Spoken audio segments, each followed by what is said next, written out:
It's the Real Estate Podcast, brought to you by ANZ Home Loans for financial well-beings. Hey, welcome back to another episode of the Real Estate Breakfast with plenty of real estate right around Australia, 7 days a week, as we talk your property news from Cairns to Sydney's Lower North Shore. And you can stream us right across multiple platforms, including Apple Podcasts and Amazon.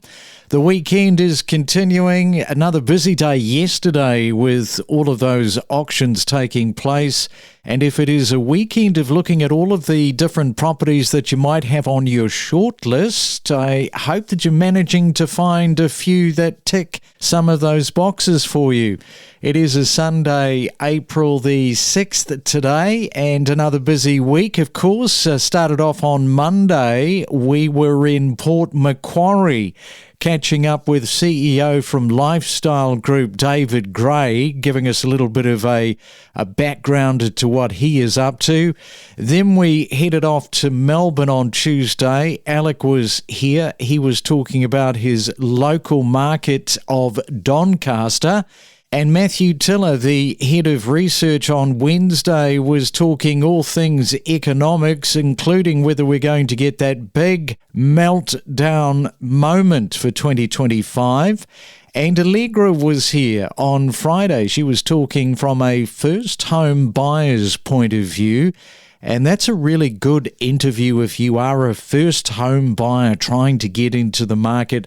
Some very relevant points covered by Allegra. So that is all coming up next. We are your local source for unbiased, expert insights into the world of real estate. We are not a real estate company. Our only objective is to help you better understand the real estate market. Thanks so much for having me. I mean, the trend of bringing the outside inside, that certainly represented that. I mean, I think my best was seeing a horse on a third floor in an apartment, so it probably beats that one. Well, hang on, you got to tell that story. You saw a horse in an apartment? Yeah, we had a jockey that had gone a little bit mad in Kingsford and thought it was a good idea to bring his horse home. Is this a real story or is this a wind-up? This is a real story. It's nearly a 20-year-old story, but it's definitely a real story. What, you walk in and you see the horse and you go, something doesn't quite feel right here? There was a complaint, so we were there to address the situation. But yeah, it was pretty wild. I've always said it'd be a really good book, you know, the diaries of a real estate agent and the things that we've seen in open for inspections or properties that we've managed. What about Lismore? Are you represented in there? Yeah, I was there for the floods. Yeah. I'd only just bought the business, so that was a pretty dramatic time. We had 4 of our team members lose their homes. So we do a lot for charity, but at that stage, we gave back to our team. So we raised money for our team and supported our team. But with this recent weather, you know, I was pretty active talking about the media. There's so much anxiety with what's happened and the reports, you know, like I was tracking it from back in Port Macquarie and, you know, you're seeing photos, you know, online and even with media outlets showing pictures of the last flood at this time. So it was very misleading. I'm asking that, you know, next time we have a weather pattern, if our media and even other government bodies, they definitely need to be factual. But I felt like there were scare tactics this time and a lot of our local community think the same. It was a really big moment. I mean, I burst into tears when I got to Lismore. It wasn't just the water. We had floods the year before in North Haven, but it was actually how dramatic they'd gone through. It was like a war zone. Yeah. No, last week we spoke to Laura there in Brisbane. She was talking about her property, and while it's on the flood map, she had some advice from the real estate company saying, well, what you should do is take photos as the flood comes in so that if you're not affected, you've got that information to actually bring forth. I thought that was fantastic information. 2 things on that. I mean, one, Lismore, I do want to give them a massive compliment. Up and down the coast, we've got a Falvale Drive. It's one of the most vibrant towns. The amount of restaurants, cafes and cool little shops that have opened up, that town just bounces back. I own a caravan park in Port Macquarie, and what I'm talking about, the warnings, is they actually sent a text for an evacuation and people woke up at 1:30 in the morning. They woke up all my guests and they all left in a panic and the water was below, it was actually low tide. So it's those type of things that I think as a community we can do better. We're going to talk about the development of townhouses. Now, people have been doing this, Alec. They've been developing these townhouses sort of doing a reno on them, making some money, but they do have that land tax and it's not for everybody. You would recommend buying one block and doing something special with that? For sure. So, Craig, I believe that traditionally the best way to make money in Manningham, probably this goes for a majority of the country, I would say, is you're building multiple units. You might sell 2 or 3, keep 1 or 2. You might even do a boutique apartment building. There's a lot of money in that. Now, in the last, particularly since the COVID era, in the last 3-4 years after lockdown, the costs of building have risen 40%. The costs of building basements have absolutely skyrocketed, and it's been eating into all the developers' profits. So people are still doing that, don't get me wrong, but I firmly believe that you can make a lot more money, particularly with interest rates being as high as what they typically are now. If you're paying 7% interest and construction is 2 to 3 million, and it takes you 2-3 years to do what you got to do the numbers, you're paying over $200,000 in interest. So for me, I would personally buy a block, and this is what I'm advising a lot of my clients typically now. Buy a block in our area, for example, which is 650 squares, maybe 700 square meters for 1.2, pay 1.3 of the stamp. So roughly you build it for about $1 million, potentially 1.2. It's cost you $2.5 million if you're following me. After that, you sell that brand new home after about a year or so of living in there. So hopefully you're not paying any CGT, and you've just made $1 million tax-free.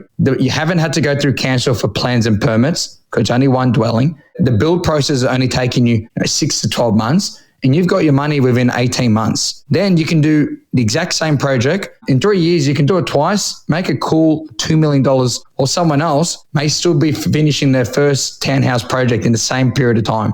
Now, talking of money, we better talk about this because later on this afternoon, the RBA, they're going to be having this meeting. And by the way, if you're not already following the Real Estate Podcast, make sure that you do follow us, because this afternoon we will have that the second that announcement is called from the RBA.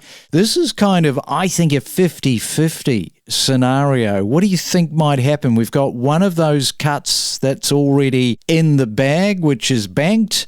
What do you think is likely to happen this afternoon?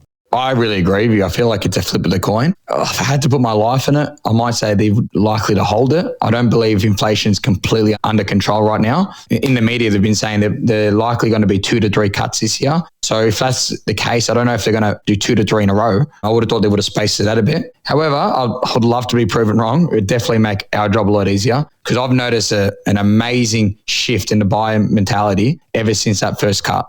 Hey, great to find out a little bit about Doncaster and the surrounding suburbs.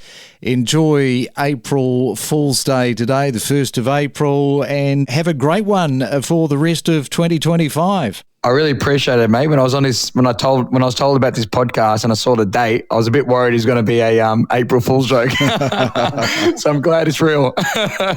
No, it's all worked out. It's all panned in your favour. Sounds great, mate. But I really appreciate it, and you have a great day. Grab your weekly dose of inspiration to help build a real estate portfolio. We talk to the best in the business every day. Learn from the professionals and know your property with us. Yeah, there's definitely a bit of competition, I think. So, I'll be 35 this year. So I'm at that sort of age where, I'm looking for a home. I'm sort of a little bit over renting. I feel like there's definitely a lot of people my age in the same position. So they're the sort of people that you will see looking at sort of properties where maybe you don't have kids right now, but you could maybe have one in that space. So a lot of people are looking at, those properties probably between, 550,000 and 750,000 is kind of a decent budget, I guess, for people my age that have worked and saved for a while. Other side of the competition, I guess, is people looking to downsize. So I've been to a few inspections, and you sort of gauge the sort of people that are there and maybe have a little chat with them and, see what they think about the property. So that's a little bit tough as well, because they obviously have worked a lot longer. They've been able to save more money. So they would be more willing to maybe put in a higher offer than maybe someone my age. And then you've got also parents who, their children my age or maybe a bit older are still living at home, perhaps even a little bit younger, and they're, trying to help them get a home so that they can move out of home. So then, yeah, sort of like a independent sort of woman in her 30s, it's a little bit harder, I think, to get in really. And you sort of touch on the subject, you're 35. Having children for many women in their 30s, it's unrealistic because they're trying to get onto the property ladder. There's this whole financial strain of trying to get onto the property ladder, and then have you got enough money to actually raise a child? How much of an occupation in your mind has that sort of taken up? It's definitely always in the back of my mind. I think when I was in my 20s, it was sort of less prevalent back then, slightly different priorities, as I mentioned. I feel like, yeah, definitely women my age in their 30s, mid-30s are definitely, it's in the back of our minds for sure, because we do get told, even by our own families, or when you go for your doctor's visit, they're like, oh, you're nearly that geriatric age. And I'm like, oh, that's 100% accurate, but it's true, really. It's a thought that I think is there. I'm actually trying to imagine my sort of life right now and having to pay a mortgage and then also raise 1 or 2 children and also have to work as well. So there's a lot there. As you were talking, it just sort of made me realise that the real estate sector and the fact that we've had all the rises over the last 5 years, it has probably fuelled the IVF sector, because women having children later, many of them need IVF. So there's this unfortunate correlation with the IVF probably booming. Yes, I personally don't know if I'd go down that way. I mean, I know people that have done it and it's worked for them. I've known a few that are still on that journey. Their sort of feedback is, I wish I did it sooner. I tried to have a family, but, their circumstances might have been that they were studying for many years and trying to get into get their career started. You sort of think maybe you have a bit more time. Maybe you don't have a partner that you've met yet, so you might be single for a long time, and then you might meet someone in your mid-30s, and then, you don't expect to sort of get things going with them straight away and have a family. So IVF is an option. You can freeze your eggs as well. There's a bit of a culture with that at the moment. People are like, have you considered this? Maybe I should do it.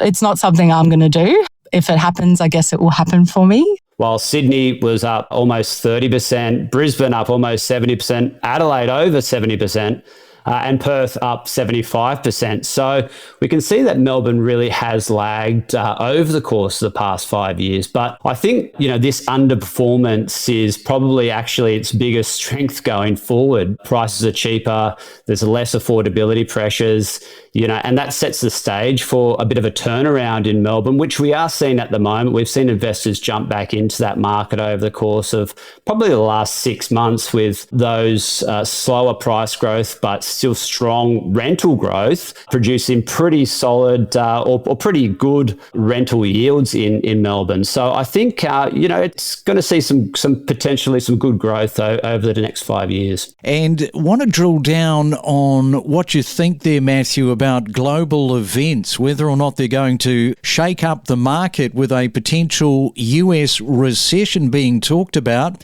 And all of that uncertainty in the US. Australia's property market faces all of those external risks, of course. Investors might pull money from stocks and put it into real estate, keeping prices up.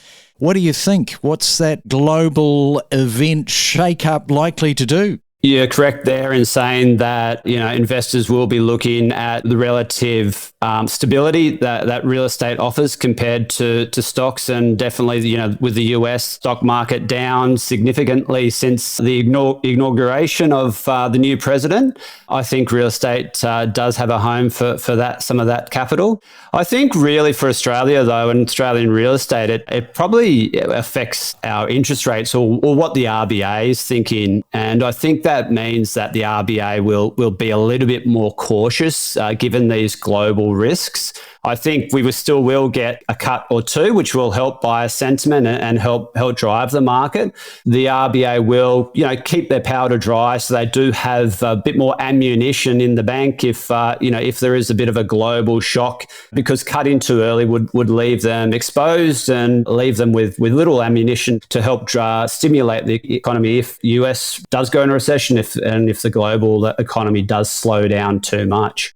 Yeah, I can't see how the US is not going to go into a recession because of these trade tariffs, and a lot of confusion in the US where people just don't realise that the locals, anybody inside the US, they're the ones that are paying for the trade tariffs. Now, Trump says, well, I'm going to slap 25% on Canada and Mexico and all these other countries, but it's the population of America and the importers that are going to pay for that, and that is going to wreck the economy. You're right, the Dow Jones at the moment is completely tanking, and I'd say that that's going to tank even further. I definitely think it's going to see the global economy slow down. But for Australia, I think it's really, China's the main market to look at there. Obviously, that's our key export, a key driver of the Australian economy. And given, China does export a lot of their products to the US, the slowdown in the Chinese economy will have an ultimate effect here in Australia, particularly in our mining sector. And we'll see, that GDP result probably soften again as the Chinese economy slows down as well, with the US economy going into recession. We connect you to the best real estate information across Australia. The Real Estate Podcast.